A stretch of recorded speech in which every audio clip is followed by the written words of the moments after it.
ছোলার ডাল নিয়েছি, আর এখানে লাউ আর সজনে ডাঁটা, এই যে বড় বড় করে লাউগুলোকে কেটে নিয়েছি, আর এই যে সজনে ডাঁটা কেটে নিয়েছি। এবারে এই ছোলার ডালটাকে সেদ্ধ বসাবো। এই যে ডালটা এরকম সেদ্ধ হয়েছে, এই যে এরকম সেদ্ধ হয়েছে। এবারে এই লাউ আর সজনে ডাঁটাগুলো এর মধ্যে দেব, একটু হলুদ আর স্বাদ অনুযায়ী নুন দিয়ে আরেকটুখানি সেদ্ধ করে নেব।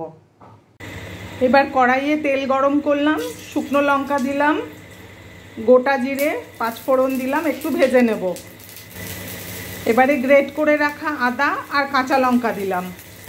একটু ভাজা ভাজা হয়ে যাওয়ার পর ধনে গুঁড়ো আর জিরে গুঁড়ো দিলাম, দিয়ে একটু ভেজে নেব। এবারে লাউ, ডাল আর সজনে ডাঁটা সেদ্ধটা ঢেলে দেবো। এবার ভালো করে এটাকে ফুটিয়ে নেব। এই যে হয়ে গেছে। এবারে একটু বেশি করে লেবুর রস